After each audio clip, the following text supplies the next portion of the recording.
Good evening बच्चों। सब कैसे हैं? सबको आवाज आ रही है मेरी? Good evening all of you. आवाज आ रही है सबको बच्चों मेरी? आई होप सब अच्छे होंगे, अच्छे से पढ़ाई कर रहे होंगे सब। सबको आवाज आ रही है मेरी?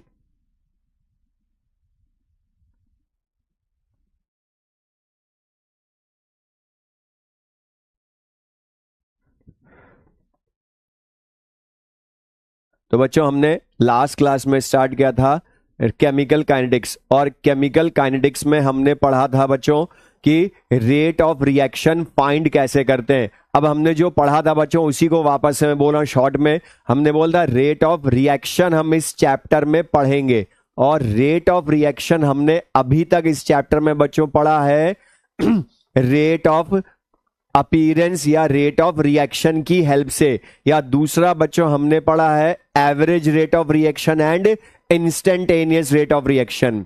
और हमने बोला था बच्चों कि रेट ऑफ रिएक्शन जितने तरह से हम इस चैप्टर में फाइंड कर सकते हैं वो सब हम पढ़ेंगे बच्चों। तो हमने बोला था इस चैप्टर में हम पढ़ेंगे रेट ऑफ रिएक्शन, और अभी तक हमने रेट ऑफ रिएक्शन दो तरह से फाइंड करना पढ़ा है बच्चों। एक बार हमने पढ़ा है with the help of rate of appearance या रेट ऑफ डिसअपीरेंस, दूसरा हमने पढ़ा है average rate of reaction and instantaneous rate of reaction. अच्छा बच्चों हमने पढ़ा था instantaneous rate of reaction. Instantaneous rate of reaction हमने बोला था at a particular instant of the reaction. हम रेट ऑफ रिएक्शन जब फाइंड करते हैं, हम जब रेट ऑफ रिएक्शन फाइंड करते हैं तो instantaneous rate of reaction at a particular instant find करते हैं। और at a particular instant find करने के लिए हमने बोला था बच्चों जिस पॉइंट पर हमें रेट ऑफ रिएक्शन फाइंड करनी है उसके लिए हमने बोला था कि हम उसमें लिखेंगे एट, जिस भी पॉइंट पर फाइंड करना है उस पर हम टेंजेंट ड्रॉ करते हैं, और टेंजेंट जब ड्रॉ करते हैं तो उसकी जो स्लोप आती है उसी को हम बोलते हैं इंस्टेंटेनियस रेट ऑफ रिएक्शन। अब बच्चों यहां पर इंस्टेंटेनियस रेट ऑफ रिएक्शन का अब हम आज एक और मेथड पढ़ेंगे, रेट लॉ। और रेट लॉ जो है बच्चों ये पूरे चैप्टर में सबसे ज्यादा काम आएगा, इसलिए इसको ध्यान से पढ़िएगा। अब हम स्टार्ट करते हैं बच्चों रेट लॉ। अब जो रेट लॉ है बच्चों इसकी हेल्प से भी हम फाइंड करेंगे इंस्टेंटेनियस रेट ऑफ रिएक्शन जब हमें slope of the tangent given ना हो क्वेश्चन में। तो यहां पर अब बच्चों हमने बोला है रेट लॉ। अब रेट लॉ का मीनिंग होता क्या है, या ये हमें रिप्रेजेंट क्या करता है बच्चों, इसमें ध्यान से देखिएगा। रेट लॉ की हेल्प से हम प्रिडिक्ट करते हैं, this law gives experimental relation, this law gives experimental relation between rate of reaction and concentration of reactant. This law gives experimental relation between rate of reaction and concentration of reactant, या बच्चों हम इसी को दूसरा बोल सकते हैं pressure of gaseous reactant, pressure of gaseous reactant और रेट ऑफ रिएक्शन में एक्सपेरिमेंटल रिलेशन बताता है। बच्चों यहां ध्यान से सुनिएगा, ये जो रेट लॉ है ये हमें प्रिडिक्ट करता है एक्सपेरिमेंटल रिलेशन। मतलब बच्चों ये जो लॉ है, मैं आप सबसे पूछूं मुझे बताइए, ये जो रेट लॉ हम पढ़ने वाले हैं ये थ्योरेटिकल लॉ है या एक्सपेरिमेंटल लॉ है?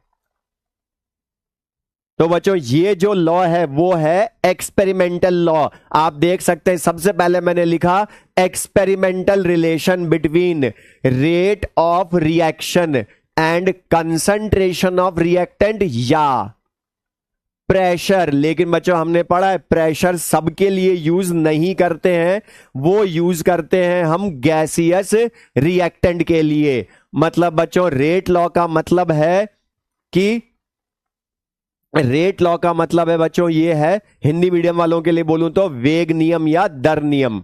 और ये एक्सपेरिमेंटल नियम है या लॉ है? तो बच्चों एक्सपेरिमेंटल है कि rate law gives experimental relation between rate of reaction and concentration of reactant, जबकि प्रेशर की टर्म में अगर हम लिखेंगे तो बच्चों ये है ओनली फॉर गैसियस रिएक्टेंट। अब ये जो लॉ है बच्चों, ये होता क्या है, ये लॉ होता क्या है? तो पहली चीज तो बच्चों ध्यान रखिएगा, यहां पर रेट लॉ में भी हम rate of reaction and concentration of reactant को ज्यादा यूज करेंगे जब तक कि वो प्रेशर खुद क्वेश्चन में ना दे दे। तो ये ध्यान रखिएगा बच्चों, प्रेशर अगर गिवन है क्वेश्चन में तो यहां पर ये ध्यान रखिएगा बच्चों, जो रेट लॉ है वो रिएक्टेंट के रेस्पेक्ट में, माई बेटा प्रोडक्ट से क्यों नहीं करते, क्योंकि ये लॉ प्रोडक्ट के रेस्पेक्ट में नहीं है। अब यहां पर देखिए बच्चों, रेट लॉ जो है वो है एक्सपेरिमेंटल रिलेशन। अब यहां पर ये रेट लॉ है क्या बच्चों? इस लॉ के अकॉर्डिंग ध्यान से सुनिएगा जो मैं बोल रहा हूं, रेट लॉ के according rate of reaction is directly proportional to concentration of reactant, is directly proportional to concentration of reactant। और बच्चों ये जो concentration of reactant है बच्चों, ये स्क्वायर ब्रैकेट कंसंट्रेशन को रिप्रेजेंट करता है। तो रेट लॉ का सिंपल सा मीनिंग है बच्चों, rate law is directly proportional to concentration of reactant, या rate law is direct, rate of reaction is directly proportional to pressure of gaseous reactant. लेकिन बच्चों सबसे इंपॉर्टेंट चीज ध्यान से देखिएगा कि रेट लॉ मैंने बोला कंसंट्रेशन ऑफ रिएक्टेंट के डायरेक्टली प्रोपोर्शनल, लेकिन अगर गैस का प्रेशर गिवन है तो प्रेशर ऑफ रिएक्टेंट के directly proportional raised to some power that has to be found experimentally. मतलब बच्चों इसकी जो पावर हम लिखेंगे वो एक्सपेरिमेंटल पावर लिखते हैं, और ये जो एक्सपेरिमेंटल पावर होती है बच्चों ध्यान रखिएगा यहां पर कि हम लिखते हैं रेट लॉ के अकॉर्डिंग रेट ऑफ रिएक्शन। ये हमें याद रखना है बच्चों स्टेटमेंट इसका, कि rate of reaction is directly proportional to concentration of reactant raised to the power experimental power, मतलब प्रायोगिक घात लिखते हैं हम बच्चों। या रेट ऑफ रिएक्शन अगर गैस है रिएक्टेंट का है तो rate of reaction is directly proportional to pressure of reactant raised to the power experimental power. और ये जो एक्सपेरिमेंटल पावर होती है बच्चों, इसको हम बोलते हैं, इस रेट लॉ में ध्यान से समझिएगा बच्चों कि एक्सपेरिमेंटल पावर जो होती है इसको हम बोलते हैं ऑर्डर ऑफ रिएक्शन। तो बच्चों यहां मैं टर्म बोल रहा हूं, ये जो एक्सपेरिमेंटल पावर हम लाएंगे इसको हम बोलते हैं order of reaction, order of reaction. अब बच्चों ये ध्यान दीजिएगा कि एक्सपेरिमेंटल पावर जो है, अब ये इसको हम बोलते हैं ऑर्डर ऑफ रिएक्शन। और ये जो ऑर्डर ऑफ रिएक्शन होती है बच्चों ध्यान दीजिएगा, ऑर्डर ऑफ रिएक्शन होती है, ये बहुत काम की चीज बोल रहा हूं बच्चों ध्यान सुनिएगा। एक्सपेरिमेंटल पावर जो होती है ये हम फाइंड करते हैं एक्सपेरिमेंटली, और एक्सपेरिमेंटली फाइंड करते कैसे हैं वो ध्यान सुनिएगा बच्चों, कि जो एक्सपेरिमेंटली हम फाइंड करते हैं वो मैं आपको आगे बताऊंगा, क्योंकि इस रेट लॉ के जो हम क्वेश्चंस करेंगे, ध्यान सुनिएगा बच्चों, रेट लॉ के जो क्वेश्चंस करते हैं हम आगे वो एक्चुअल में इसके एक्सपेरिमेंटल मेथड होते हैं जिससे ऑर्डर ऑफ रिएक्शन फाइंड करते हैं, जिससे ऑर्डर ऑफ रिएक्शन फाइंड करते हैं। तो बच्चों ये ध्यान दीजिएगा, रेट लॉ जो है ये फाइंड, इसमें एक्सपेरिमेंटल पावर हम लिखते हैं और एक्सपेरिमेंटल पावर को हम बोलते हैं ऑर्डर ऑफ रिएक्शन। लेकिन ये ऑर्डर ऑफ रिएक्शन लाते कैसे हैं वो मैं आपको बताऊंगा जब मैं इस रेट लॉ पर बेस्ड क्वेश्चंस करेंगे। तो जब तक पेशेंस रखिएगा बच्चों कि ऑर्डर ऑफ रिएक्शन लाएंगे कैसे, जब तक मैं आपको वो क्वेश्चंस ना बता दूं ये ध्यान रखिएगा। अब बच्चों rate law is directly proportional to concentration of reactant raised to the power of their experimental power. तो बच्चों आगे से हम रेट लॉ का जब भी एक्सप्रेशन लिखेंगे तो एक्सपेरिमेंटल पावर की जगह हम लिख देंगे order of reaction, order of reaction लिख देंगे। अब बच्चों मैं आपको जैसे बोलूं, यहां पर ये सपोज कोई जनरल बैलेंस्ड इक्वेशन है, ये कोई जनरल बैलेंस्ड इक्वेशन है। MA plus NB gives product. ये ध्यान से देखिएगा बच्चों, मैं रेट लॉ को यूज करना बता रहा हूं। अनंत यादव बेटा बार बार मत लिखो, मैंने बोला था कि रेट लॉ रिएक्टेंट के रेस्पेक्ट में है तो रिएक्टेंट को ही लिखेंगे, प्रोडक्ट कभी नहीं आता, ये मैंने नहीं बोला है, इसलिए अभी पढ़ो ध्यान से। अब MA plus NB gives product.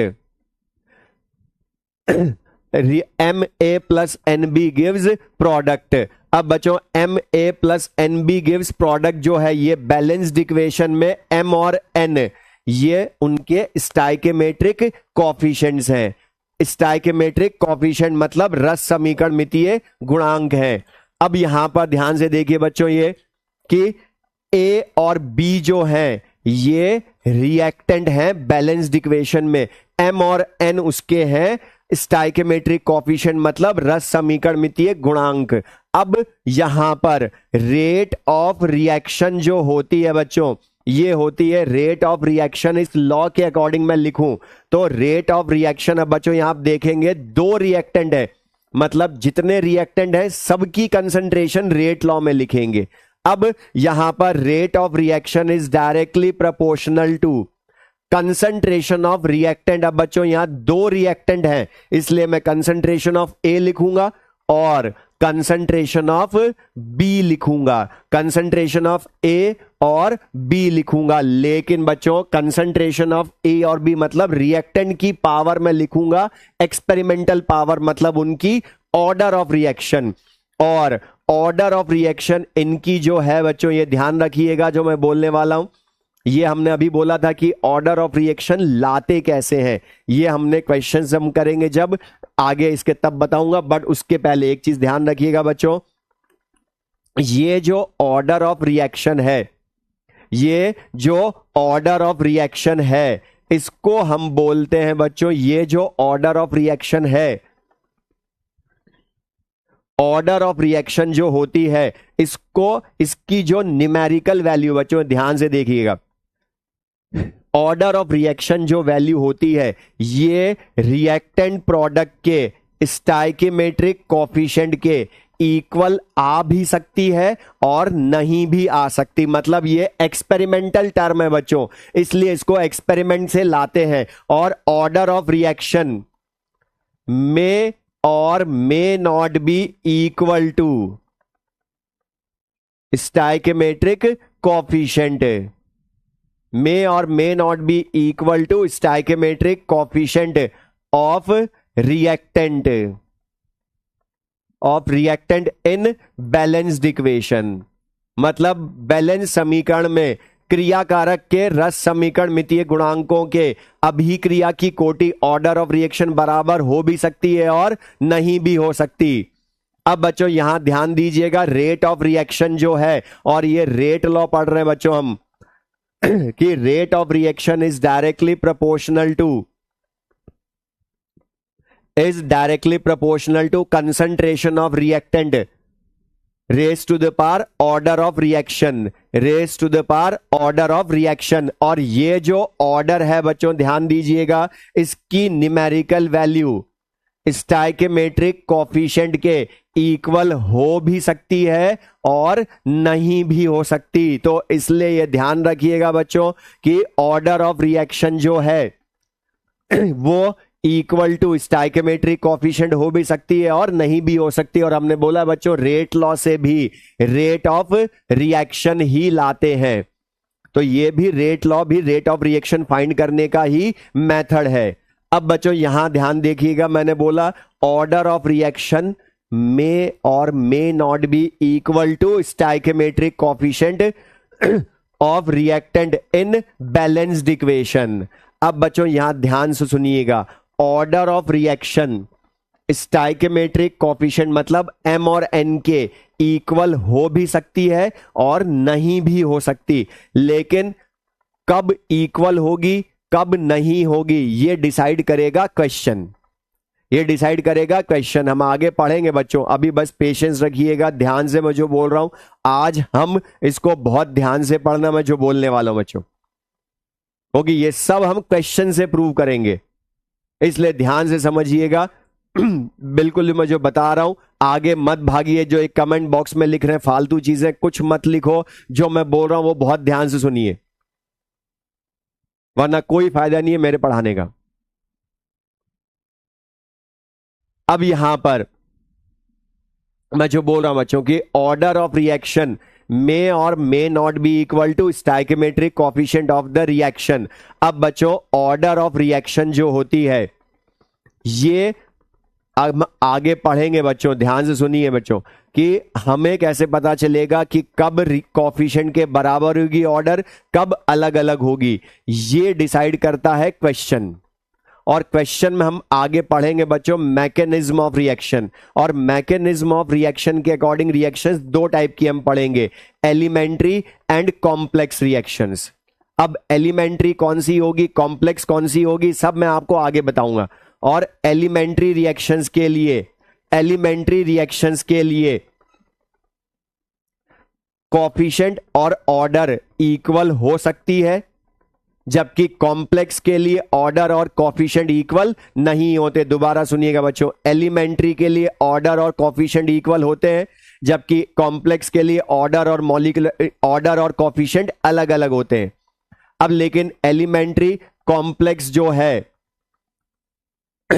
Elementary and complex जो है कैसे पता चलेगी वो मैं आपको आगे बताऊंगा, अभी बस ध्यान से सुनिए मैं जो बता रहा हूं बस। अब यहां पर बच्चों अभी जब तक मैं ना बताऊं आपको कि ऑर्डर और कोफिशिएंट सेम है या अलग, तब तक हम इनको अलग अलग मानेंगे, अब यहां पर ध्यान से देखिएगा बच्चों कि अभी हमें नहीं पता कि ऑर्डर की वैल्यू क्या है ए और बी की, तो हम दोनों को अलग अलग मान रहे हैं। और रेट जो है वो हम लिखेंगे बच्चों concentration of reactant raise to the power order of reaction A. अब ये ऑर्डर बच्चों हमने मान ली ए की है एक्स और बी की ऑर्डर मान ली हमने बच्चों वाई। तो ये जो x और y है इसकी वैल्यू बच्चों ध्यान दीजिएगा, x और y जो मैंने माना इसकी वैल्यू m और n के इक्वल हो भी सकती है और नहीं भी हो सकती। और ये जो x है बच्चों इसको हम बोलेंगे order with respect to a, मतलब a के सापेक्ष अभिक्रिया की कोटि, और y को बोलेंगे बच्चों हम order with respect to B, मतलब बच्चों x और y जो है ये है order with respect to a, y order with respect to b। और बच्चों जब यहां पर आप देख सकते हैं रेट लॉ से, ये रेट लॉ से मैंने एक्सप्रेशन लिखा, और इसकी हेल्प से जब हम रेट ऑफ रिएक्शन कैलकुलेट करेंगे तो बच्चों ये प्रोपोर्शनलिटी साइन जब हटेगा तो कांस्टेंट आएगा, और उस कांस्टेंट को हम रिप्रेजेंट करते हैं स्मॉल के से हम रिप्रेजेंट करते हैं कांस्टेंट को।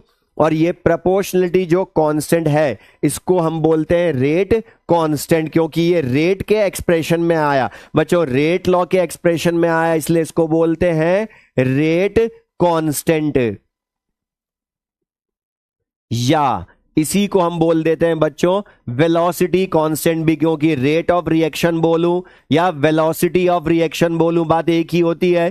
तो रेट कांस्टेंट या वेलोसिटी कांस्टेंट, तो रेट ऑफ रिएक्शन जो है बच्चों उसका एक्सप्रेशन हम लिख सकते हैं रेट लॉ के अकॉर्डिंग। तो आप देख सकते हो बच्चों अगर हमें x और y मतलब order with respect to a, order with respect to B मिल जाए तो हम रेट लॉ की हेल्प से रेट इक्वेशन लिख सकते हैं बच्चों। तो ये रेट की इक्वेशन हो गई, rate equals to K A raise to the power x B raise to the power Y. अब लेकिन बच्चों अब ध्यान सुनिएगा, ए के रेस्पेक्ट में ऑर्डर एक्स है, बी के रेस्पेक्ट में ऑर्डर वाई है, तो इसको हम बोल देते हैं बच्चों यहां पर एक्स प्लस वाई अगर मैं करता हूं तो इसको हम बोलते हैं ऑर्डर ऑफ रिएक्शन। ये ध्यान से देखिएगा बच्चों, मैंने अभी बोला x plus y order of reaction, जबकि x एंड y क्या है with respect to a order, y है order with respect to b, जबकि x प्लस वाई पूरी रिएक्शन की ऑर्डर है बच्चों, पूरी रिएक्शन की ऑर्डर है। तो अगर मैं आपसे बोलता हूं, ध्यान सुनिएगा बच्चों की, अगर मैं आपसे पूछूं ऑर्डर ऑफ रिएक्शन बताएं, तो मैं बताऊंगा sum of power of concentration terms present in rate law. तो x प्लस वाई बच्चों होता है sum of power of concentration terms, sum of power of concentration terms in rate law, या rate equation भी हम बोल सकते हैं बच्चों। तो रेट लॉ जो है या ऑर्डर ऑफ रिएक्शन जो है, ये हम बोलते हैं order of reaction sum of power of concentration terms in rate law. तो बच्चों ये क्लियर है, अभिक्रिया की कोटि, ऑर्डर ऑफ रिएक्शन। और बच्चों ये के जो है, ये इसका नाम हमने क्या बोला, रेट कांस्टेंट या वेलोसिटी कांस्टेंट।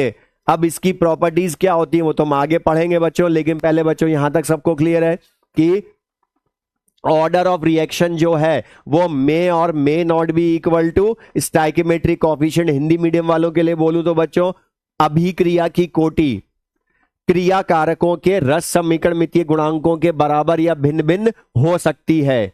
अब बच्चों x और y इनका ऑर्डर, अब मैं यहां से काम की चीज बोलूं, इसको मैं समराइज करूं बच्चों, तो मैं आपको अगर इसको मैं लिखा हुआ दिखाऊं बच्चों आपको मैं, तो जो है रेट लॉ हमने जो पढ़ा सारा, उसी को मैं शॉर्ट में समराइज करूं तो बच्चों, this law gives experimental relation between rate of reaction and, जो मैंने अभी सारा समझाया बच्चों, rate of reaction and concentration of reactant या प्रेशर ऑफ गैसियस रिएक्टेंट। और रेट लॉ के according rate of reaction is directly proportional to concentration of reactant और pressure of gaseous reactant with each term raised to some power that has to be found experimentally.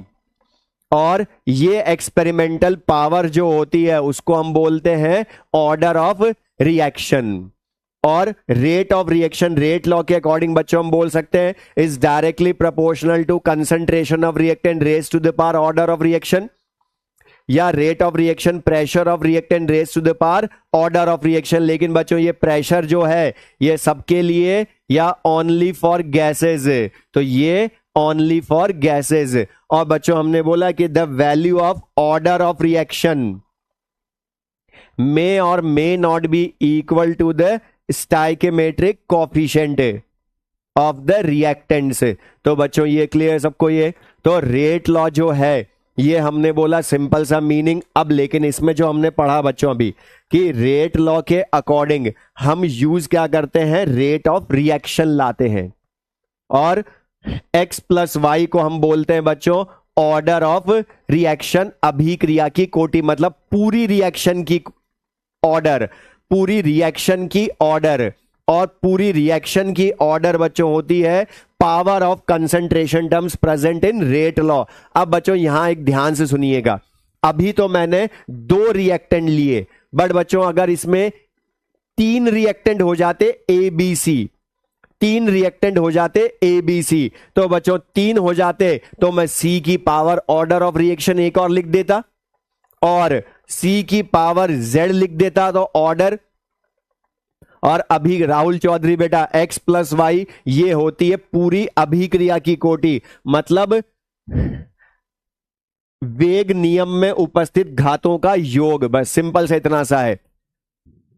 और ये pressure हमने पहले भी बोलता बच्चों, राकेश यादव बेटा पहले भी बोला था कि प्रेशर हमेशा गैसेस के लिए लेते हैं। अब यहां पर ये जो हमने पढ़ा बच्चों की rate of reaction is directly proportional to concentration of reactant, या k concentration of A power x B power Y.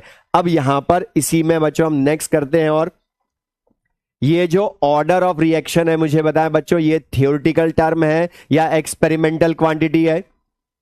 तो बच्चों ये जो ऑर्डर ऑफ रिएक्शन है ये एक्सपेरिमेंटल क्वांटिटी है। और जब हम पढ़ेंगे आगे बच्चों, आपको ध्यान हो, आप पढ़ते भी हो, ऑर्डर ऑफ रिएक्शन की जो वैल्यू होती है वो 0, 1, 2, 3 या फ्रैक्शनल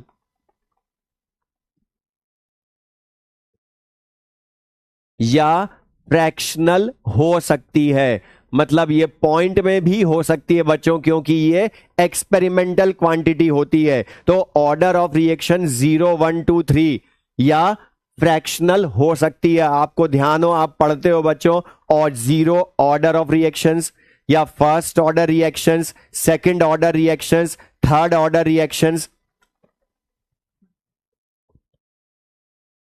तो ऑर्डर ऑफ रिएक्शन का मतलब है बच्चों कि उसकी वैल्यू न्यूमेरिकल 0 1 2 3 या फ्रैक्शनल हो सकती है।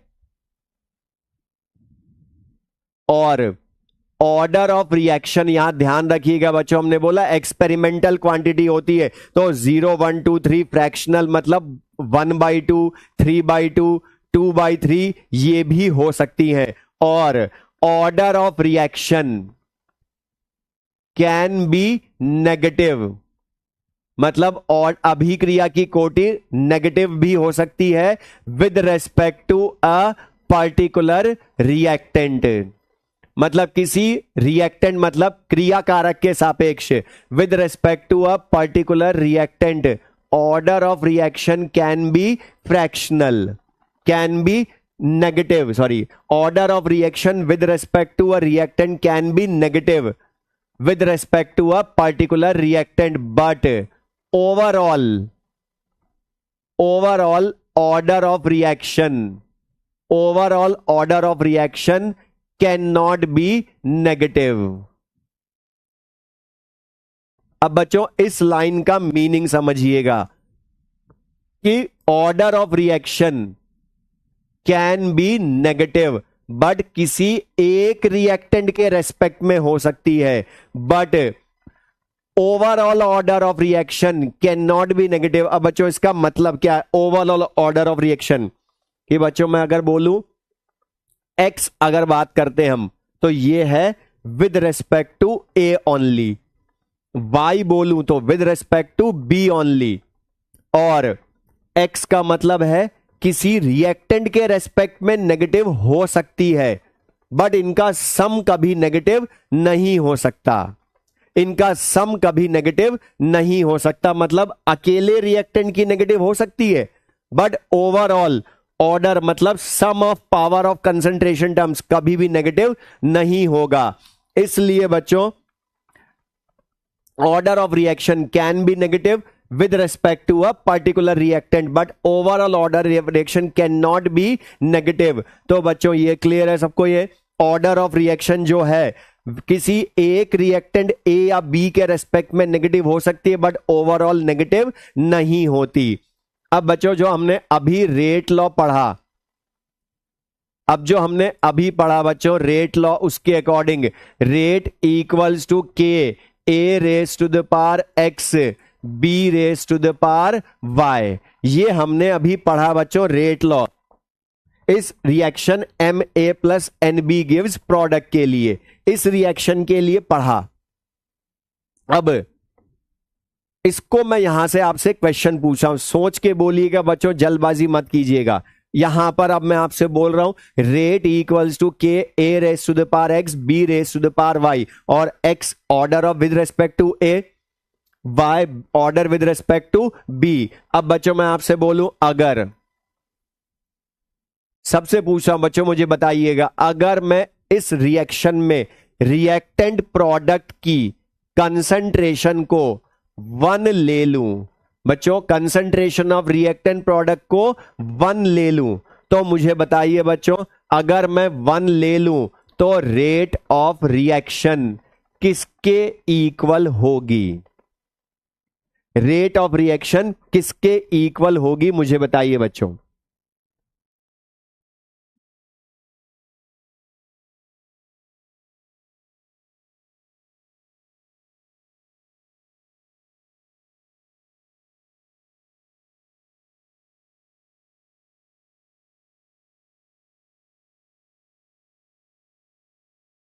वेरी गुड बच्चों, सही है, सबने सही बताया। इमरान, शुभ, अमन पांडे बेटा ईशा गुप्ता, सबने सही बताया कि अगर कंसंट्रेशन ऑफ ए और बी 1 ले लूंगा मैं, तो बच्चों 1 की पावर कुछ भी लिखे, 1 की पावर x लिखूं, 1 की पावर y लिखूं, 1 की पावर कुछ भी लिखो, मैथमेटिकली वो 1 ही रहता है। तो rate equals to k into 1 हो जाएगा। मतलब रेट इक्वल्स टू क्या आ जाएगा बच्चों, रेट कांस्टेंट के इक्वल। और बच्चों ये रेट ऑफ रिएक्शन जो आई वो इक्वल्स टू के। अब मुझे एक चीज बताइए बच्चों, सबसे पूछ रहा हूं कि अगर x और y की पावर जो हमने वैल्यू बोली, concentration of reactants and products, reactant sorry products नहीं, कंसंट्रेशन ऑफ रिएक्टेंट्स 1 ले ली, तो बच्चों कंसंट्रेशन ऑफ रिएक्टेंट 1 लेते ही रेट ऑफ रिएक्शन के इक्वल हो जाएगी। वैल्यू पुट करके चेक कीजिए, के इक्वल, सब ने सही बताया, वेरी गुड बच्चों। अब यहां पर ये कुछ ने एक्स वाई लिख दिया, ये कौन सी कैलकुलेशन कर रहे हो बच्चों, मैथ्स ये कौन सी है, एक्स वाई कैसे हो जाएगा, 1 की पावर x का मतलब 1 ही होता है, 1 की पावर y का मतलब 1 ही होता है, तो रेट इक्वल्स टू के। अब लेकिन मुझे बताइए बच्चों, क्या रेट इक्वल्स टू के ऑलवेज होता है क्या? ये रेट इक्वल्स टू के ऑलवेज आएगा या जब हम कंसंट्रेशन 1 लेंगे तब आएगा? तो बच्चों यहां से ध्यान से देखिएगा, अगर हम concentration of reactants, if concentration of reactants is taken as, concentration of reactants are taken as 1, मतलब यूनिटी लेते हैं, तो then rate of reaction is called rate constant, is called rate constant. या बच्चों इसी का दूसरा नाम हम बोल देते हैं स्पेसिफिक रिएक्शन रेट। तो रेट कांस्टेंट या specific reaction rate, specific reaction rate मतलब विशिष्ट अभिक्रिया की दर, विशिष्ट दर।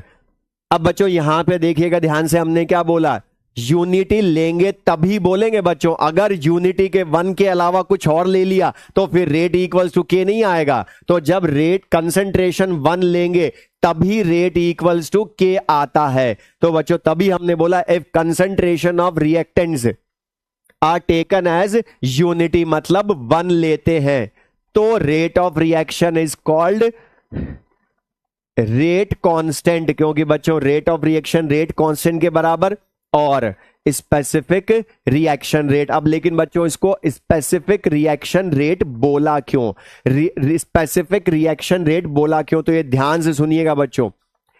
किसी भी प्रॉपर्टी को, पूरी फिजिकल केमिस्ट्री की बात कर रहा हूं मैं, किसी भी प्रॉपर्टी को अगर हम यूनिट अमाउंट के लिए लाते हैं, मतलब 1 अमाउंट के लिए लाते हैं, तो उस प्रॉपर्टी के नेम में हम प्रीफिक्स जोड़ देते हैं स्पेसिफिक। मतलब अगर 1 अमाउंट के लिए लाएंगे, और आप देख सकते हो बच्चों यहां कंसंट्रेशन ऑफ रिएक्टेंट हमने कितनी ले ली, 1, और 1 जब लेंगे तो रेट ऑफ रिएक्शन को क्या बोल देंगे, स्पेसिफिक रिएक्शन रेट, क्योंकि ये यूनिट अमाउंट ऑफ कंसंट्रेशन के लिए लाए। और ये ध्यान रखिएगा बच्चों कि आपको, अब बच्चों ध्यान रखिएगा, अभी हमने बोला के का नाम, हमने पढ़ा पहले बच्चों, के का जो नाम है वो रेट कांस्टेंट या वेलोसिटी कांस्टेंट है, रेट कांस्टेंट या वेलोसिटी कांस्टेंट है। लेकिन बच्चों अगर मैं आपसे आगे क्वेश्चन में, जब हम क्वेश्चन करेंगे, तो क्वेश्चन में मुझे अगर डायरेक्ट रेट कांस्टेंट या वेलोसिटी कांस्टेंट नहीं लिखना हो, तो मैं लिख दूंगा स्पेसिफिक रिएक्शन रेट, और स्पेसिफिक रिएक्शन रेट लिख दूंगा तो भी आपको ध्यान आना चाहिए बच्चों, वो क्या बोल रहा है, के की बात कर रहा है। तो rate constant specific reaction rate भी बोल सकते हैं। अब बच्चों काम की चीज, एक इंपॉर्टेंट पॉइंट जो मैं बोलने वाला हूं, ध्यान से सुनिएगा बच्चों, यही कि जो ये वैल्यू ऑफ के है बच्चों, ये जो मैं बोल रहा हूं बहुत ध्यान समझिएगा कि the value of rate constant के depend upon depend upon nature of reactant, nature of reactant, temperature and catalyst. मतलब बच्चों ये ध्यान रखिएगा कि the value of rate constant depend upon nature of reactant, temperature and catalyst, but not upon concentration, pressure and volume of vessel. Not upon volume of vessel. अब बच्चों ध्यान से सुनिएगा कि the value of rate constant depend upon nature of reactant, इसका meaning क्या है बच्चों? ध्यान से सुनिएगा। नेचर ऑफ रिएक्टेंट पर डिपेंड करने का मतलब है बच्चों कि मैं सिंपली बोलूं, रिएक्टेंट बदलता जाऊं। नेचर ऑफ रिएक्टेंट बदलने का मीनिंग होता है बच्चों, ध्यान सुनिएगा, नेचर ऑफ रिएक्टेंट बदलने का मतलब होता है मैं रिएक्टेंट चेंज करता जाऊं। और आप बच्चों खुद सोचिए, अगर मैं रिएक्टेंट बदलता जाऊंगा तो प्रोडक्ट भी बदलेगा उसका, मतलब रिएक्शन ही बदलता जा रहा हूं मैं बार बार। तो बच्चों ध्यान रखिएगा, नेचर ऑफ रिएक्टेंट के को अफेक्ट क्यों करता है? क्योंकि रिएक्टेंट बदलने का मतलब है मैंने प्रोडक्ट बदल दिया उसका और फिर रिएक्शन ही बदल गई। और बच्चों हर रिएक्शन का रेट कांस्टेंट अलग अलग होता है, तो ये ध्यान रखिएगा बच्चों, नेचर ऑफ रिएक्टेंट बदलने का मतलब रिएक्शन बदलता जा रहा हूं मैं, और रिएक्शन बदलूंगा तो के की वैल्यू बदलेगी, न्यूमेरिकल वैल्यू बदलेगी बच्चों। और दूसरी चीज टेम्परेचर और कैटलिस्ट। अब बच्चों ये ध्यान रखिएगा, टेम्परेचर और कैटलिस्ट रेट कांस्टेंट को अफेक्ट करते क्यों हैं, ये हम पढ़ेंगे बच्चों जब हम पढ़ेंगे इस चैप्टर का लास्ट टॉपिक अर्हेनियस इक्वेशन। जब हम इस चैप्टर का लास्ट टॉपिक पढ़ेंगे अर्हेनियस इक्वेशन। आपको अगर मैं बताऊं, थोड़ा सा आप सब 12th पास स्टूडेंट्स हैं इसलिए मैं आपको बता रहा हूं बच्चों, अर्हेनियस इक्वेशन आपको ध्यान हो तो बच्चों आप पढ़ते थे rate constant equals to A into E की power minus E A by R T, K equals to A into E की power minus E A by R T. आप देख सकते हो बच्चों इस इक्वेशन में, अर्हेनियस इक्वेशन में टेम्परेचर टी है और बच्चों रेट कांस्टेंट आप देख सकते हो अर्हेनियस इक्वेशन के अकॉर्डिंग, अगर मैं टेम्परेचर बदलूंगा तो रेट कांस्टेंट की वैल्यू बदलेगी, इसलिए टेम्परेचर रेट कांस्टेंट की वैल्यू को चेंज करता है। ये समझिएगा बच्चों ध्यान से, टेम्परेचर बदलूंगा तो अर्हेनियस इक्वेशन, डिटेल में हम इसका रीजन पढ़ेंगे जब अर्हेनियस इक्वेशन पढ़ेंगे, अभी ध्यान रखना है आपको। तो टेम्परेचर बदलूंगा तो के बदलेगा, और कैटलिस्ट जो होता है बच्चों, कैटलिस्ट मतलब उत्प्रेरक, कैटलिस्ट मतलब उत्प्रेरक, और कैटलिस्ट आप सबको ध्यान हो बच्चों वो रेट ऑफ रिएक्शन बढ़ाता है। कैटलिस्ट रेट ऑफ रिएक्शन बढ़ाता है, क्यों? क्योंकि वो एक्टिवेशन एनर्जी कम करता है, एक्टिवेशन एनर्जी कम करता है। और आप देख सकते हो बच्चों इस फॉर्मूले में ये ई ए जो होती है ये होती है एक्टिवेशन एनर्जी, और एक्टिवेशन एनर्जी का मतलब है जब मैं कैटलिस्ट लूंगा बच्चों, कैटलिस्ट लूंगा तो ये ई ए को बदलेगा, एक्टिवेशन एनर्जी ई ए को बदलेगा, और कैटलिस्ट ई ए को बदलेगा तो उससे भी के अफेक्ट होगा। इसलिए बच्चों ये ध्यान रखिएगा कि के की वैल्यू जो है वो इन तीन पर डिपेंड करती है, लेकिन बच्चों ध्यान रखिएगा खाली तीन पर करती है, nature of reactant, temperature and catalyst. But pressure, concentration बदले, प्रेशर बदले या वॉल्यूम ऑफ वेसल बदले, इन तीनों से के की वैल्यू चेंज नहीं होती। इन तीनों से, concentration, pressure, volume of vessel से के की वैल्यू अफेक्ट नहीं होती है। क्यों? क्योंकि बच्चों ये जो अर्हेनियस इक्वेशन है यही इसका रीजन है। ये pressure, concentration, temperature, sorry pressure, concentration, volume, ये ना टेम्परेचर बदलते हैं, ना ए बदलते हैं ना ए बदलते हैं, इसलिए के की वैल्यू नहीं बदलती। अब ये बच्चों ध्यान रखिएगा कि रेट कांस्टेंट की हम बात कर रहे हैं यहां पर। अब रेट कांस्टेंट जो है वो प्रेशर कंसंट्रेशन, तो अब आपको एग्जाम का क्वेश्चन बोल रहा हूं बच्चों, नीट का क्वेश्चन। और वो क्वेश्चन जो है वो क्वेश्चन में हमें बोला था, उसने सिंपल सा क्वेश्चन बोल रहा हूं बच्चों, ये जो मैंने लास्ट में लिखवाया आपको ये इंपॉर्टेंट है, बस ये कि ये आपको ध्यान था। तो क्वेश्चन बिल्कुल सिंपल सा, आंसर खुद ने दिया था बच्चों क्वेश्चन में, और क्वेश्चन ने बोला था कि कंसंट्रेशन किसी रिएक्शन की डबल कर दी, कंसंट्रेशन किसी रिएक्शन की डबल कर दी तो नया रेट कांस्टेंट क्या होगा, नया rate constant of the reaction क्या होगा बच्चों, आप बता सकते हो।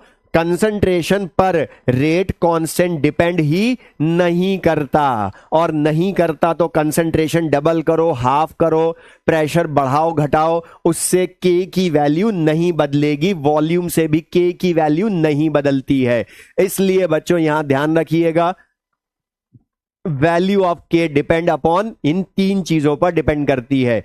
तो ये बच्चों ये समझ में आया सबको ये। अब यहां पर इसी में बच्चों हम नेक्स्ट पॉइंट, अब बच्चों जब हम न्यूमेरिकल वैल्यू, यहां ध्यान से देखिएगा, इस रेट इक्वेशन में जब हम रेट कैलकुलेट करेंगे, क्वेश्चन सुनिए बच्चों, क्वेश्चन में आपको वो कंसंट्रेशन ऑफ रिएक्टेंट खुद दे देगा, ऑर्डर ऑफ रिएक्टेंट खुद दे देगा, ऑर्डर ऑफ रिएक्टेंट भी खुद देगा, मतलब एक्स और वाई की वैल्यू देगा, कंसंट्रेशन ऑफ रिएक्टेंट देगा, रेट ऑफ रिएक्शन कैलकुलेट करवाएगा। तो बच्चों के की वैल्यू पर डिपेंड करेगी ना न्यूमेरिकल वैल्यू। और बच्चों यहां ध्यान रखिएगा, जब हम के को यूज करेंगे या सॉल्व करेंगे तो इसकी यूनिट भी लिखेंगे ना हम बच्चों साथ में।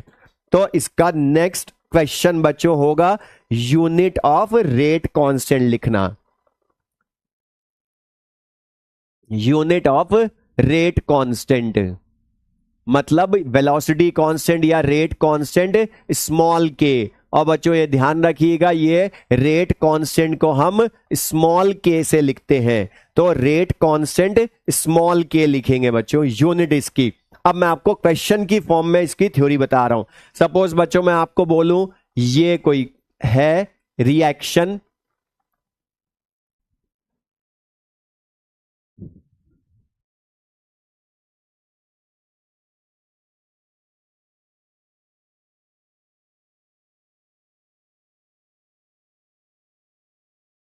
A gives product, A gives product is a nth order reaction। मतलब बच्चों ये nth order reaction है और आपसे बोला है unit of rate constant find करें। तो यूनिट ऑफ रेट कांस्टेंट हमसे क्वेश्चन ने बोला है find in terms of concentration, in terms of concentration find करें। अब बच्चों हमने सबको आता है, सब आप फिजिक्स में भी पढ़ते हैं कि जब भी किसी की यूनिट लानी होती है तो सबसे पहले उसका फॉर्मूला लिखते हैं, और फॉर्मूला जब लिखते हैं तो यहां पर ध्यान दीजिएगा, रेट कांस्टेंट को हमने इंट्रोड्यूस रेट लॉ इक्वेशन में किया ना। अब बच्चों यहां पर रेट लॉ इक्वेशन को यूज करके ही हमें रेट कांस्टेंट की यूनिट लानी पड़ेगी, क्योंकि रेट कांस्टेंट हमने सबसे पहले इंट्रोड्यूस किया रेट लॉ की इक्वेशन। और बच्चों हमें दी है उसने रिएक्शन ए गिव्स प्रोडक्ट। अब ध्यान से देखिएगा बच्चों, अभी हमने पहले वाली रिएक्शन में दो रिएक्टेंट लिए थे ए और बी, बट यहां उसने अकेला ही दे दिया। तो यहां पर रेट लॉ जब मैं कंसंट्रेशन की टर्म में लिखूंगा बच्चों, तो rate is directly proportional to concentration of reactant. अब बच्चों ए है only raised to the power order of reaction, और बच्चों इसकी ऑर्डर हमें उसने बता रखी है nth ऑर्डर रिएक्शन, क्योंकि ये एक्सपेरिमेंटल होती है तो n ऑर्डर। और बच्चों प्रोपोर्शनलिटी साइन हटाएंगे तो कांस्टेंट आएगा के concentration of A power n। और बच्चों आप देख सकते हैं यहां पर जब हमें के की यूनिट लानी है तो हमें रेट की यूनिट और कंसंट्रेशन की यूनिट पुट करनी पड़ेगी। और बच्चों हमने पढ़ा रेट ऑफ रिएक्शन की यूनिट कंसंट्रेशन की टर्म में हमने फर्स्ट क्लास में पढ़ा था बच्चों, वो होती है मोल पर लीटर पर टाइम। ये हम पढ़ चुके हैं बच्चों फर्स्ट क्लास में, मोल पर लीटर पर टाइम। और रेट कांस्टेंट की यूनिट लानी है। कंसंट्रेशन तो हमेशा हम मोलैरिटी में ही लेते हैं, मतलब मोल पर लीटर पावर n लिखेंगे। और बच्चों यहां से अब दोनों को डिवाइड कर दीजिए, तो मोल लीटर इनवर्स मोल पर litre time inverse upon, simple math से बच्चों, अपॉन मोल पर लीटर पावर n लिख देंगे। और जब ये डिवाइड करोगे बच्चों आप देख सकते हो ऊपर यहां मोल पर लीटर है, न्यूमरेटर में भी, मतलब ऊपर भी मोल पर लीटर, अपॉन में भी मोल पर लीटर। बट बच्चों आप देख सकते हैं इस मोल पर लीटर की पावर कुछ भी नहीं है, मतलब ये कितनी पावर हुई बच्चों 1, अपॉन में मोल पर लीटर पावर n। अब बच्चों इसको ऊपर ले जाओगे आप, तो आपने सबने पढ़ा बेस अगर सेम हो तो पावर ऐड सब्ट्रैक्ट हो जाती है। और बच्चों मैं इसको ऊपर लेकर जाऊंगा तो डायरेक्ट लिख सकता हूं मोल पर लीटर बच्चों, लेकिन ये पावर n होगी या माइनस n हो जाएगी, माइनस n। ऊपर लेकर जाऊंगा तो ये power 1 minus n time inverse हो जाएगा। तो बच्चों यहां से आप देख सकते हो यूनिट ऑफ के की जनरल यूनिट क्या आ गई बच्चों, यूनिट ऑफ के आ गई कंसंट्रेशन की टर्म में मोल पर लीटर टाइम इनवर्स, मोल पर लीटर टाइम इनवर्स। और बच्चों इसी को हम शॉर्ट में ये भी लिख सकते हैं, मोल पर लीटर को molarity power 1 minus n time inverse.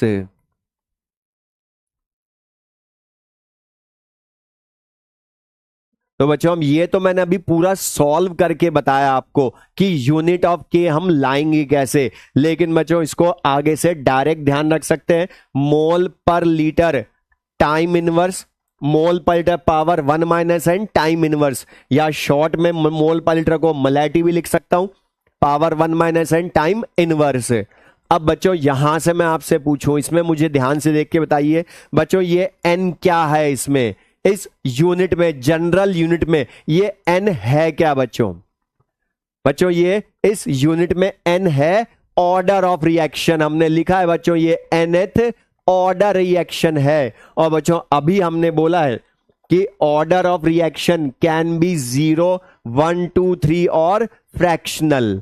मतलब बच्चों मैं यहां पर n की वैल्यू बदलूंगा, n की वैल्यू बदलूंगा तो ऑर्डर ऑफ यूनिट भी बदल जाएगी। अब मैं बच्चों आप सबसे पूछूं, मुझे बताइए यहां पर अगर ऑर्डर ऑफ रिएक्शन 0 हो, मतलब nth ऑर्डर रिएक्शन में n वैल्यू 0 हो, nth ऑर्डर 0 हो। अब मुझे बताइए बच्चों ऑर्डर ऑफ रिएक्शन अगर 0 है तो यूनिट ऑफ के इसी जनरल यूनिट से क्या हो जाएगी बच्चों, आप देख सकते हैं मोल पर लीटर पावर 1 माइनस 0 और मोल पर लीटर पावर 1 माइनस 0। टाइम की यूनिट तो क्वेश्चन डिसाइड करता है मिनट में है, आर में है या सेकंड में है, तो बता मोल पर litre power 1 minus 0 time inverse. मतलब बच्चों यूनिट ऑफ के क्या हो गई 0 ऑर्डर के लिए, मोल पर लीटर और टाइम इनवर्स, मोल पर लीटर टाइम इनवर्स। इसी तरह से बच्चों अगर मैं आपसे पूछूं फर्स्ट ऑर्डर रिएक्शन के लिए यूनिट ऑफ के क्या होगी, फर्स्ट ऑर्डर रिएक्शन के लिए यूनिट ऑफ के क्या होगी बच्चों, तो अब आप इसमें 1 माइनस n की वैल्यू 1 रखते ही ओनली ये मोल पर लीटर पावर 1 माइनस 1 हो जाएगी और मोल पर litre power 1 minus 1 time inverse. और बच्चों 1 माइनस 1 पावर क्या हो गई 0। और आप सबको पता बच्चों किसी भी कंसंट्रेशन या किसी की भी पावर 0 का मतलब 1, मतलब बच्चों यूनिट ऑफ के फर्स्ट ऑर्डर के लिए बदल गई 0 ऑर्डर से, वो हो गई टाइम इनवर्स। तो बच्चों आप देख सकते हैं मैं n की वैल्यू बदलता जा रहा हूं तो यूनिट की वैल्यू के की यूनिट चेंज होती जा रही है। इसी तरह से बच्चों मैं बोलूं अगर, अब मैं डायरेक्ट लिख रहा हूं बच्चों, 2 मैं लिख के बता चुका, अगर सेकंड ऑर्डर रिएक्शन हुई, सेकंड ऑर्डर रिएक्शन हुई तो बच्चों n की जगह -2 रखूंगा, तो 1 - 2 पावर क्या हो जाएगी, -1। मतलब मोल पर लीटर पावर 1 - 2 टाइम इनवर्स लिखूंगा बच्चों, तो ये पावर -1 और यूनिट ऑफ के लिखेंगे बच्चों, तो क्या हो जाएगा, ब्रेक अगर कर दूं मैं इसको तो मोल की पावर -1,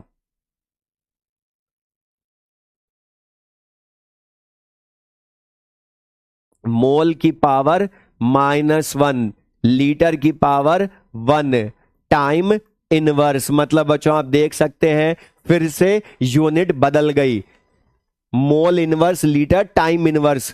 मतलब बच्चों यहां पर जो ऑर्डर ऑफ रिएक्शन है, तो बच्चों मैं आप सबसे पूछूं, ध्यान से बताइएगा मुझे जो मैंने अभी पढ़ाया उसमें और इसमें डिफरेंस। अब बच्चों ये लास्ट पॉइंट दोबारा देखिए, मैंने क्या बोला, यह value of K depend upon numerical value. Value of के का मतलब है बच्चों numerical value of K depend upon temperature, nature of reactant and catalyst. But बच्चों यहां ध्यान रखिएगा, इंपॉर्टेंट पॉइंट बोल रहा हूं, the unit of K depend only upon order of reaction, order of reaction n।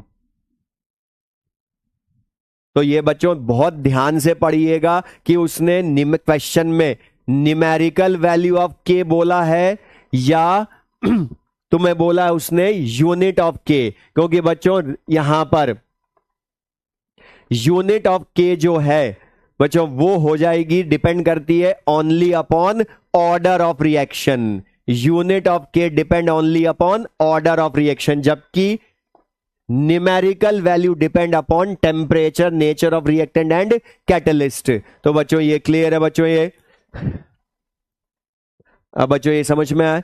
Ramendra बेटा लीटर की पावर -2 कैसे होगी, आप खुद सोचो कौन सी मैथ्स लगा रहे हो। 1 - 2 का मतलब क्या हो गया, -1, -1 अंदर लिखोगे माइनस माइनस +1 हो जाएगा बस। तो ये क्लियर है बच्चों सबको ये।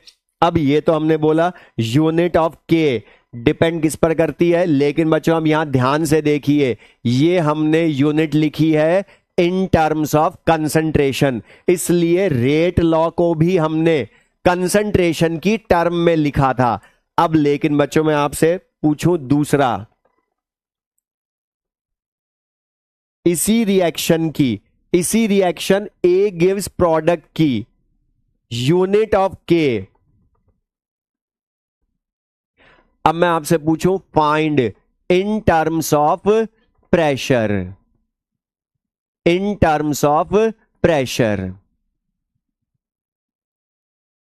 In terms of pressure find करें बच्चों हम, इन टर्म्स ऑफ प्रेशर। तो बताओ जब हमने जब कंसंट्रेशन की टर्म में बोला था तो रेट लॉ को कंसंट्रेशन की टर्म में लिखा, और आप देख सकते हैं बच्चों यहां पर ये जो रिएक्टेंट है वो क्या है, गैस है, और हमने बोला था pressure used only for gases, solid liquid solution के लिए यूज नहीं करते, ये ओनली फॉर गैसेस करते हैं। अब यहां पर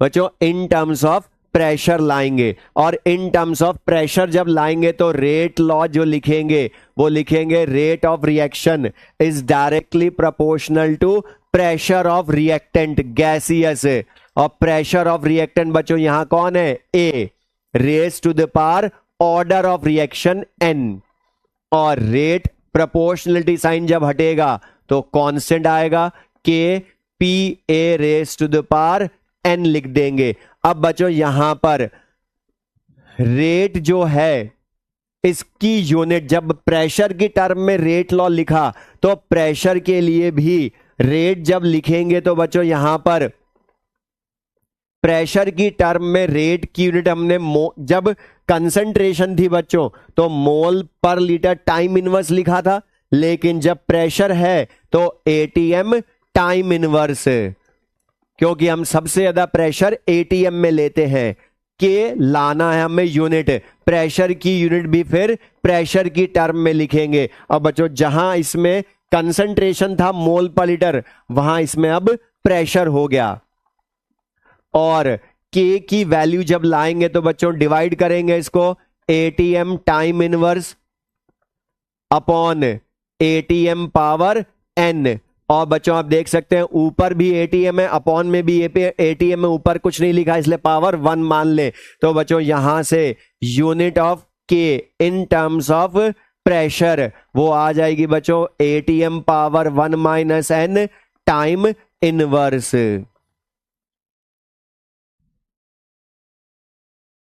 तो बच्चों यहां से अब यहीं पर प्रेशर जो है वो हमने के की यूनिट प्रेशर की टर्म में लिखी। और बच्चों ये डायरेक्ट याद रखिएगा, यूनिट ऑफ के हम डायरेक्ट याद रख सकते हैं प्रेशर की टर्म में और कंसंट्रेशन की टर्म में।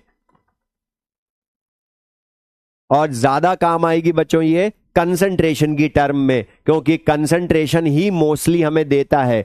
प्रेशर जो देगा वो तो हमें गैसेस के लिए देगा, लेकिन प्रेशर दे तभी यूज करना है। वेरी गुड बच्चों, ईशा गुप्ता, हर्षवर्धन सबने सही बताया बच्चों ये। अब यहां पर के की जो यूनिट है, अब बच्चों आप देख सकते हैं याद कैसे रखना है। ये यूनिट ऑफ के डायरेक्ट याद रखना बहुत सिंपल सा। आप देख सकते हो बच्चों कंसंट्रेशन की टर्म में लिखूं मैं या प्रेशर की टर्म में लिखूं, दोनों में देखिए ध्यान से पावर 1 माइनस एन सेम है। Power 1 minus n same, time inverse भी सेम। कंसंट्रेशन की जब टर्म में है तो बच्चों हमें पता है कंसंट्रेशन की यूनिट होती है मोल पर लीटर। तो कंसंट्रेशन की टर्म में जब लिखना है तो बच्चों कंसंट्रेशन की power 1 minus n time inverse लिख देते हैं। कंसंट्रेशन की power 1 minus n time inverse लिख देते हैं। जबकि प्रेशर है तो बच्चों प्रेशर की power 1 minus n time inverse लिख देते हैं। और दोनों में आप देख सकते हो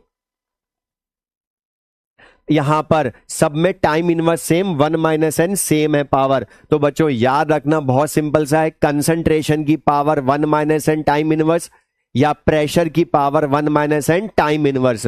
बच्चों ये क्लियर है ये। अब यहां पर हमने प्रेशर के लिए हम क्वेश्चंस करेंगे बच्चों। मैंने आपको बोलता मैं थ्योरी पढ़ा रहा हूं इसलिए बहुत पेशेंस से पढ़िएगा। अच्छे से पढ़ रहे हो आप लोग, अच्छा है बस। क्योंकि हमने बोला क्वेश्चंस जो करवाएंगे तब हमें इनकी सब चीजें हम प्रूव भी कर देंगे। अब यहां पर जो ये तो हमने बोला इन टर्म्स ऑफ प्रेशर। अब बच्चों एक और चीज ध्यान सुनिएगा, ये तो हमने पढ़ा यहां तक रेट लॉ, ये तो हमने पढ़ा रेट लॉ। लेकिन रेट लॉ की जगह हमें कई बार एक लॉ और यूज करना होता है बच्चों रेट ऑफ रिएक्शन के लिए, law of mass action. Law of mass action, law of mass action. बच्चों ये ध्यान से देखिएगा, लॉ ऑफ मास एक्शन और law of mass action. Law of mass action का मतलब होता है बच्चों, ये ध्यान से देखिएगा कि जो हमने सबसे पहले पढ़ा बच्चों आज, सबसे पहले हमने जो रेट लॉ पढ़ा आज, उसको मैं वापस एक बार बोल रहा हूं शॉर्ट में। रेट लॉ का मतलब है बच्चों rate of reaction is directly proportional to concentration of reactant power order of reaction, या pressure of gaseous reactant power order of reaction. और ऑर्डर ऑफ रिएक्शन एक्सपेरिमेंटल होती है जो मे और may not be equal to stoichiometric coefficient होती है। जबकि बच्चों रेट लॉ जो लॉ ऑफ मास एक्शन है बच्चों, लॉ ऑफ मास एक्शन है, ये भी रेट ऑफ रिएक्शन ही बताता है। और rate of reaction law of mass action के अकॉर्डिंग होता है बच्चों कंसंट्रेशन ऑफ रिएक्टेंट,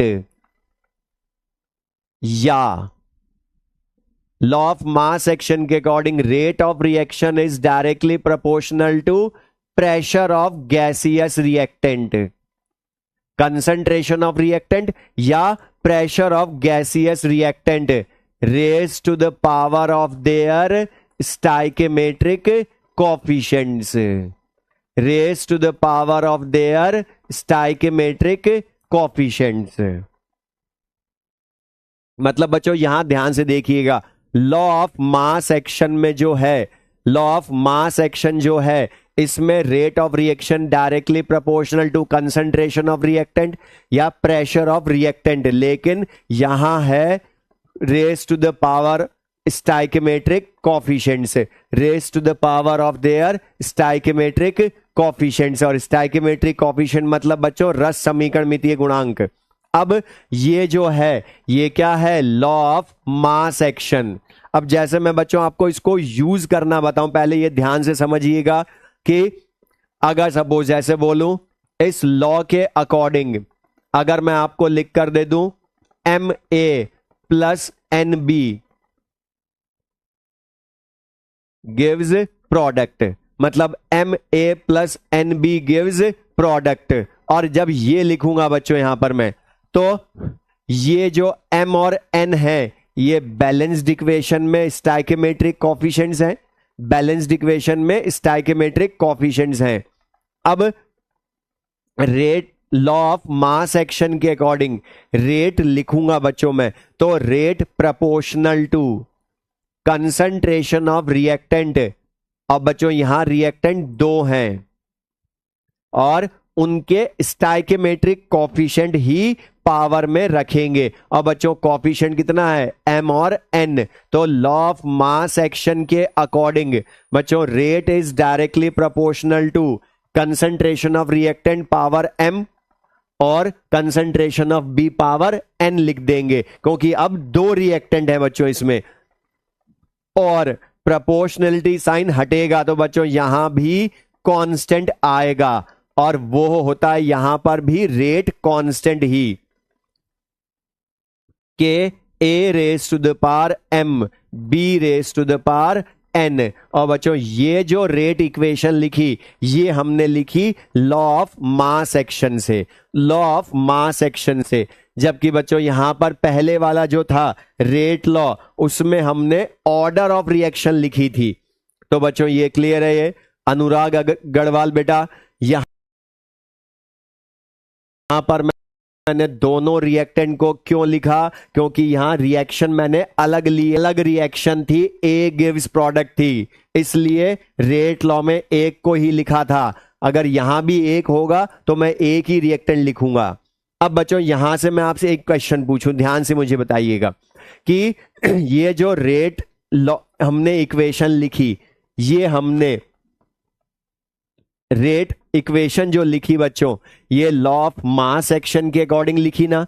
और लॉ ऑफ मास एक्शन के अकॉर्डिंग जब हमने ये लिखी यहां पर, तो बच्चों यहां पर हमने किसको पावर में लिखा, ऑर्डर ऑफ रिएक्शन की जगह हमने किसको लिखा है, स्टाइकियोमेट्रिक कोफिशिएंट को। और बच्चों यहां पर स्टाइकियोमेट्रिक कोफिशिएंट जो है, स्टाइकियोमेट्रिक कोफिशिएंट जो है ये बैलेंस्ड इक्वेशन को देखकर बताते हैं। और बैलेंस्ड इक्वेशन को देखकर जब हम बताते हैं तो हमें पता है बच्चों सबको, बैलेंस्ड इक्वेशन जो है ये थ्योरेटिकल होता है, थ्योरेटिकल होता है। और थ्योरेटिकल होती है तो मैं आपसे एक क्वेश्चन पूछा, सबसे पूछा बच्चों, क्वेश्चन सुनिए ध्यान से, कि रेट लॉ से हमें ज्यादा इंफॉर्मेशन मिलती है या लॉ ऑफ मास एक्शन से? रेट लॉ से हमें ज्यादा इंफॉर्मेशन मिलती है या लॉ ऑफ मास एक्शन से? ये बताइए बच्चों, रेट लॉ से ज्यादा इंफॉर्मेशन मिलती है या लॉ ऑफ मास एक्शन से?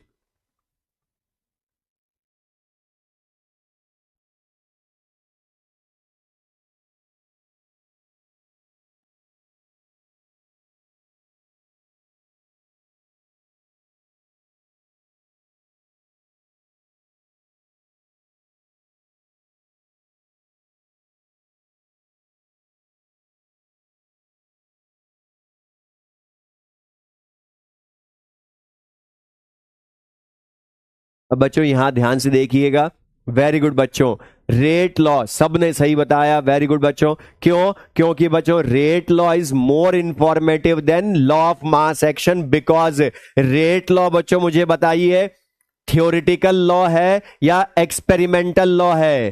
तो rate law is experimental law, और बच्चों जो एक्सपेरिमेंट से हम लाते हैं उससे हमें इंफॉर्मेशन ऑब्वियस है ज्यादा मिलती है, इसलिए बच्चों लॉ ऑफ मास एक्शन जो है वो थियोरिटिकल है, क्योंकि वो बैलेंस्ड इक्वेशन से लाते हैं, जबकि रेट लॉ में पावर हम लाते हैं एक्सपेरिमेंट करके। संजय बेटा लॉ ऑफ मास एक्शन नहीं होगा बिकॉज वो एक्सपेरिमेंटल। वेरी गुड बच्चों, शुभ ने सही बताया है, बहुत सारे बच्चों ने सही बताया बच्चों ये, तो ये ध्यान रखिएगा, rate law is more informative than law of mass action because rate law is experimental law. Very good बच्चों, अब जो हमने ये सारी थ्योरी पढ़ी बच्चों, यूनिट ऑफ के, और बच्चों यहां पर ध्यान से देखिएगा गौरांशी बेटा, हमने यूनिट ऑफ के लिए लिखा है, ध्यान से पढ़िएगा, यूनिट ऑफ के मतलब न्यूमेरिकल वैल्यू की बात नहीं कर रहा हूं, unit of K depend only upon order of reaction, जबकि न्यूमेरिकल वैल्यू डिपेंड करती है nature of reactant, catalyst and temperature. अब बच्चों ये जो सारा हमने पढ़ लिया, अब इसको यूज कैसे करना है, जो हमने सारा पढ़ा उसके लिए हमने बोलता क्वेश्चंस करेंगे। अब बच्चों लॉ ऑफ मास एक्शन को हिंदी में बोलते हैं, हिंदी मीडियम वालों के लिए बोल रहा हूं बच्चों, द्रव्य अनुपाती क्रिया का नियम, द्रव्य अनुपाती क्रिया का नियम।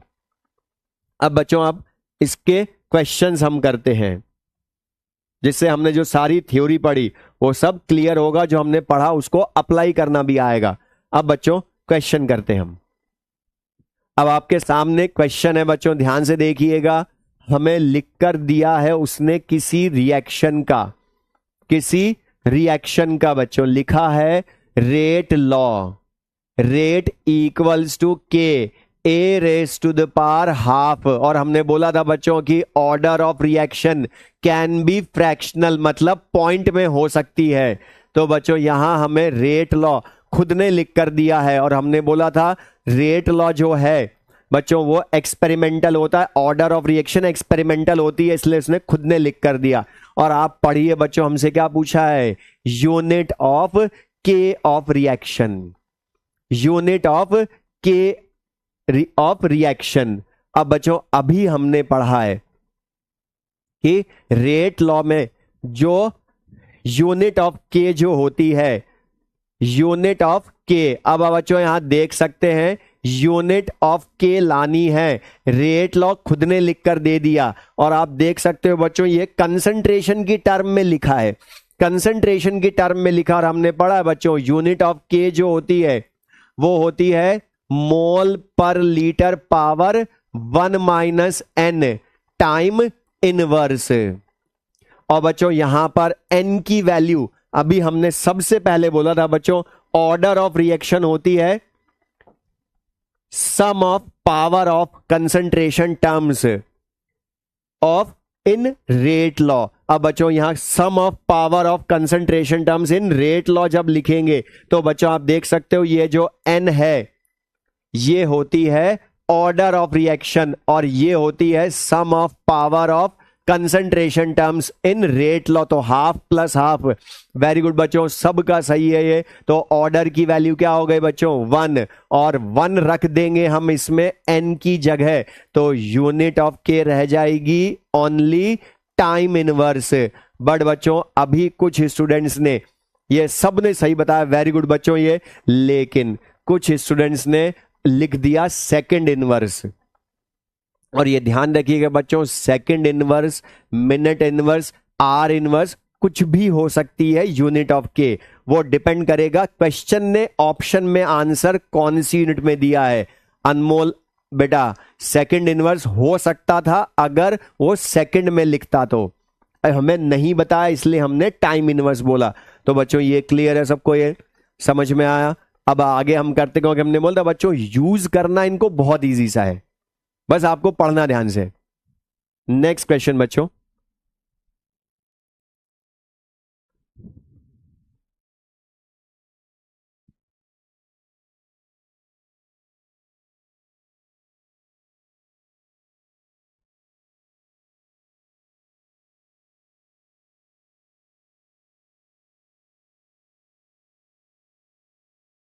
अब बच्चों यहां पर वेरी गुड बच्चों, जिन्होंने बाद में भी सही कर लिया वो भी सही है, लेकिन बेटा एग्जाम में हमें OMR शीट भरने के बाद दोबारा चांस नहीं मिलता है। फिर भी अब बच्चों थोड़ा सा हमने जो लास्ट क्लास में पढ़ा था रेट ऑफ रिएक्शन वो भी मिक्स कर दिया हमने। अब इस क्वेश्चन में बच्चों आप देखिए हमें रिएक्शन लिख कर दी है। बच्चों यहां थोड़ा सा इसमें करेक्शन है, ये जो इक्वेशन लिखी है उसको सही कर लीजिएगा बच्चों। ये है 2x gives 4y plus Z, 4y plus Z है। इस रिएक्शन के लिए आपको बोला है बच्चों ये तीन रिलेशन दिए हैं, minus dx by D T की वैल्यू k1x है, dy बाई डी टी की वैल्यू k2x है और dz बाई डी टी की वैल्यू k3x है। और आपसे बोला है बच्चों k1 k2 k3 का रिलेशन बताएं। अब बच्चों हमने लास्ट क्लास में पढ़ा था rate of disappearance, rate of appearance, लेकिन बच्चों यहां पर आप देख सकते हैं minus dx by D T x की रेट ऑफ डिसअपीयरेंस को बता रही है, dy by D T rate of appearance of y को बता रही है और dz by D T rate of appearance of z को बता रही है। तो बच्चों इस इक्वेशन को लिए आपको बताना है, लेकिन बच्चों आप देख सकते हैं हमें क्वेश्चन ने rate of disappearance, rate of appearance दी है। और बच्चों हमने पढ़ा है rate of disappearance, rate of appearance हर बार रिएक्टेंट प्रोडक्ट के लिए सेम आए जरूरी नहीं है, लेकिन एक प्रॉपर्टी जो सबके लिए सेम आती है वो है उनकी रेट ऑफ रिएक्शन।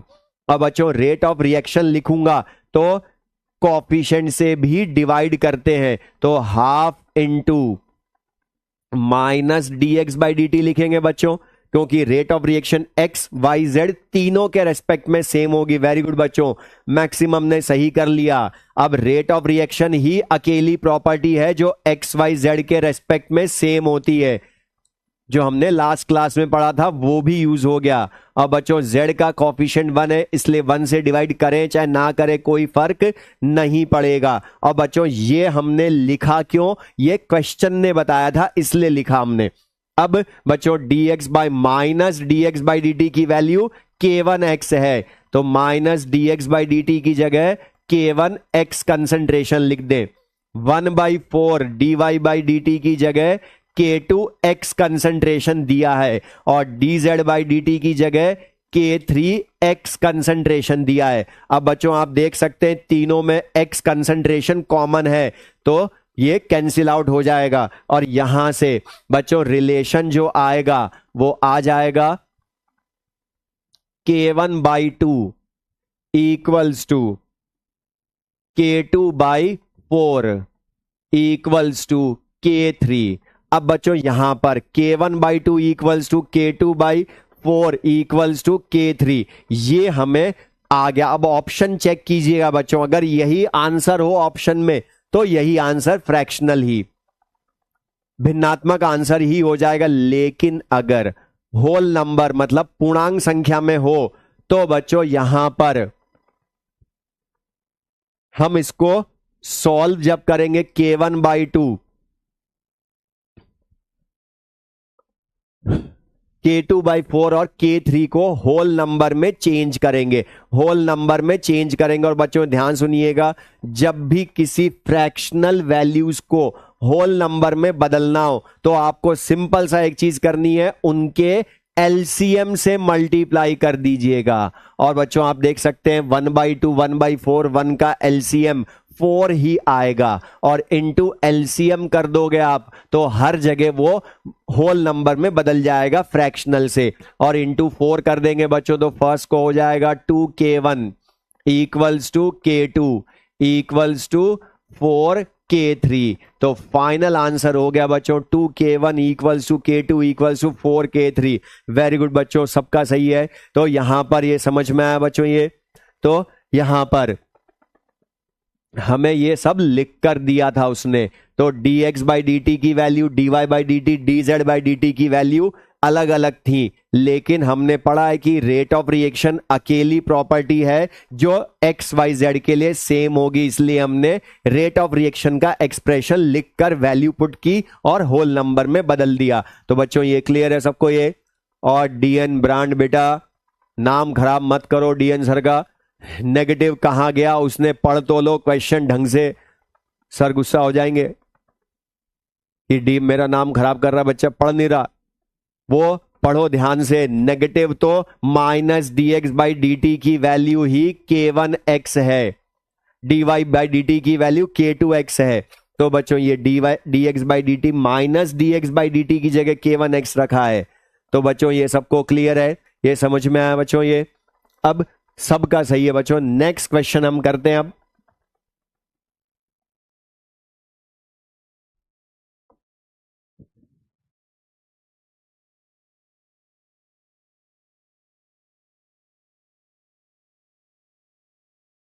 ये हमें क्वेश्चन दिया है,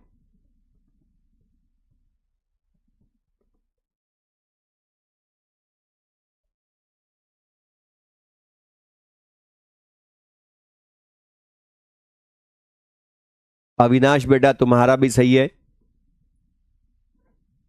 बेटा यहां नाम मैं सबका नहीं ले सकता, इसलिए गुस्सा मत हो। कुछ स्टूडेंट्स गुस्सा हो रहे हैं कि मैं उनका नाम नहीं ले रहा। बेटा नाम मैं सबका नहीं ले सकता, क्योंकि हमें क्वेश्चन प्रैक्टिस भी करनी है, इसलिए परेशान मत हो। जब जब मैं किसी का नाम ले लूं तो ये नहीं कि दूसरा सोचे कि नाम क्यों नहीं लिया, इसलिए अच्छे से करिए। अब बच्चों हमें क्वेश्चन ने बोला है रिएक्शन लिख कर दिया है A+2B गिव्स C। ये रिएक्शन लिखी और सब गैसेस हैं, और हमें रेट लिखा है KAB²। ये हमें रेट लॉ खुद ने लिख कर दिया है बच्चों। और हमसे पूछा है how many times rate of reaction becomes when. मतलब बच्चों इस क्वेश्चन में मैंने आपसे 3 पार्ट्स पूछे हैं। इस क्वेश्चन में हमने 3 पार्ट्स पूछे हैं कि तीनों के टाइम अलग अलग हमें रेट ऑफ रिएक्शन लानी है। अब बच्चों यहां पर रेट लॉ हमें लिख कर दिया है, हमें नहीं लिखना यहां पर, क्योंकि उसने लिख दिया rate law is equals to KAB²। अब बच्चों ऐसे क्वेश्चन जब हैं तो बच्चों इनमें रेट लॉ सबसे पहले चेक कीजिएगा उसने लिख कर दिया है नहीं। अब बच्चों हमें बोला है फर्स्ट पार्ट पढ़िए, ओनली फर्स्ट पार्ट।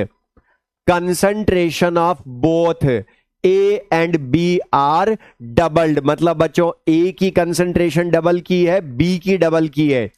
तो फर्स्ट पार्ट में पूछा रेट कितने टाइम्स हो जाएगी। तो बच्चों मैं एक बार मेथड से बता रहा हूं, आगे से हम शॉर्ट में करेंगे, इसको पूरा सॉल्व नहीं करेंगे, ऑब्जेक्टिव में टाइम वेस्ट नहीं करना है। तो बच्चों इस रेट लॉ लिख कर दिया सबसे पहले, उसी को मैं R1 लिख दूं बच्चों। तो K कंसंट्रेशन ऑफ AB², ये R1 हमने बोल दिया। अब मैं आप सबसे पूछा बच्चों, आज ही हमने पढ़ा, मुझे बताइए जब मैं concentration of both A and B double करूंगा तो मुझे बताइए बच्चों रेट कांस्टेंट की न्यूमेरिकल वैल्यू बढ़ेगी, कम होगी या सेम रहेगी? बच्चों मुझे बताइए रेट कांस्टेंट की वैल्यू कंसंट्रेशन बढ़ाने पर बढ़ेगी, घटेगी या सेम रहेगी? तो बच्चों सेम रहेगी। कंसंट्रेशन बढ़ाने घटाने पर, प्रेशर बढ़ाने घटाने पर, या वॉल्यूम ऑफ वेसल बढ़ाने घटाने पर रेट कांस्टेंट की वैल्यू चेंज नहीं होती। इसलिए बच्चों K की वैल्यू तो कंसंट्रेशन बढ़ाने के बाद भी सेम रहेगी, लेकिन कंसंट्रेशन ऑफ A डबल कर दी, कंसंट्रेशन ऑफ B डबल कर दी, तो बच्चों कंसंट्रेशन के तो डायरेक्टली प्रोपोर्शनल होती है रेट, तो रेट तो चेंज हो जाएगी और न्यू रेट हो जाएगी बच्चों कंसंट्रेशन डबल करने पर R2। अब हमें लाना है हाउ मेनी टाइम्स। ये ध्यान से सुनिएगा बच्चों, हाउ मेनी टाइम्स का मतलब होता है रेशियो फाइनल और इनिशियल रेट का। तो ये ध्यान रखिएगा बच्चों, कहीं पर भी क्वेश्चन में लिखा हाउ मेनी टाइम्स मतलब वो रेशियो बोल रहा है। तो बच्चों यहां से हम ला सकते हैं R2/R1, और R2/R1 लाऊंगा बच्चों तो ये हो जाएगा 2 × 2 का स्क्वायर, 4 × 2 8। तो बच्चों यहां पर